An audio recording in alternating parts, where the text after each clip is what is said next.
नमस्कार मंडळी. तुम्हाला निसर्गात रमायला आवडतं का? ट्रेकिंगची आवड आहे आणि शहराच्या धावपळीपासून कुठेतरी दूर जायचंय? तर मग हा खास आढावा तुमच्यासाठीच आहे. आज आपण एका अशा अनोख्या कॅम्पिंग अनुभवाबद्दल बोलणार आहोत जो खरंच कायमचं लक्षात राहील. विचार करा, तुम्ही आहात मोकळ्या आकाशाखाली आणि वर वर आहेत लाखो करोडो तारे. हे स्वप्नासारखं वाटणारं दृश्य प्रत्यक्षात अनुभवण्याची संधी इथे मिळते. चला तर मग या प्रवासाला सुरुवात करूया. बरं, ज्यांना ट्रेकिंग आणि कॅम्पिंगची आवड आहे ना, त्यांना निसर्ग नेहमीच खुणावत असतो. मग या हाकेला प्रतिसाद द्यायचा तर महाराष्ट्रातल्या एका जबरदस्त ठिकाणापेक्षा भारी जागा कुठली असणार, बरोबर? हो, आपण बोलतोय सांधनदरीबद्दल. अरे, हिला महाराष्ट्राचा ग्रँड कॅनियन असंही म्हणतात. हे ठिकाण त्याच्या रौद्र आणि सुंदर रूपासाठी खूप प्रसिद्ध आहे आणि याच दरीच्या कुशीत एक खास कॅम्पसाईट वसलेली आहे. तर याच दरीच्या कुशीत एक अशी कॅम्पसाईट आहे जिथे राहण्याचा अनुभवच वेगळा आहे. म्हणजे बघा, शांतता आणि साहस या दोन्ही गोष्टी इथे एकत्र मिळतात.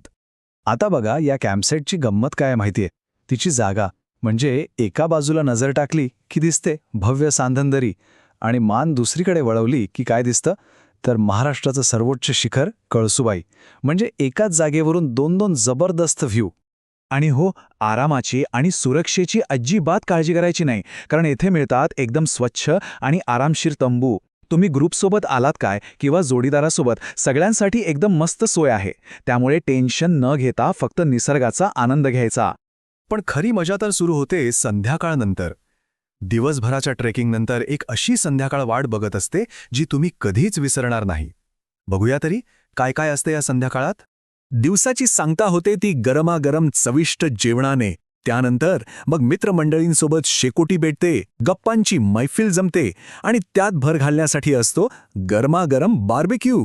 आणि इथल्या जेवणाची चव, आहाहा, ती चुलीवर बनवलेल्या जेवणाची अस्सल गावरान चव आहे ना, ती शहरातल्या कुठल्या हॉटेलमध्ये मिळणार?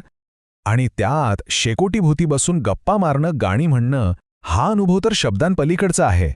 चला, आता येऊया त्या गोष्टीकडे जी या कॅम्पिंगचं मुख्य आकर्षण आहे, म्हणजे रात्रीचं आकाश आणि त्याचं ते ताऱ्यांनी भरलेलं विश्व. बघा, सामरत गावातलं हे ठिकाण शहराच्या धुरापासून, त्या लाईट्सच्या प्रदूषणापासून खूप लांब आहे. आणि याचा परिणाम काय? तर इथलं आकाश मिळतं एकदम नितळ, एकदम स्वच्छ.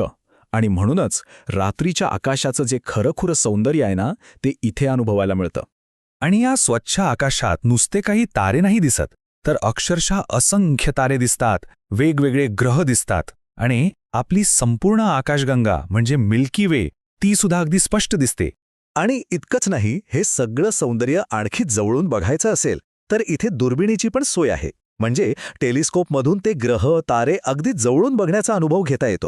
खरं सांगायचं तर लाखो ताऱ्यांच्या त्या छताखाली घालवलेली रात्र ती इतकी अविस्मरणीय ठरते की ती आयुष्यभर विसरणं शक्यच नाही.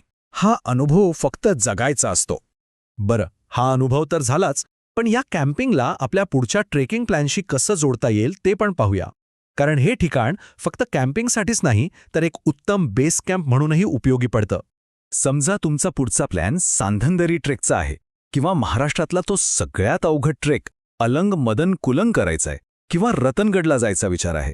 तर या सगळ्या ट्रेक्ससाठी रात्री आरामात मुक्काम करायला ही कॅम्पसाईट एकदम परफेक्ट जागा आहे. मग आता विचार कसला करताय? दिवाळीच्या सुट्ट्या असोत किंवा हिवाळ्यात कॅम्पिंग करायचं असो, फॅमिलीसोबत जायचं असो, या जागेचा विचार नक्की करा. तर मग काय, निसर्गाच्या कुशीत त्या ताड्यांच्या छताखाली एक अविस्मरणीय रात्र घालवण्यासाठी पुढचा प्लॅन तयार आहे का? नक्की विचार करा आणि या अद्भुत अनुभवासाठी तयार व्हा.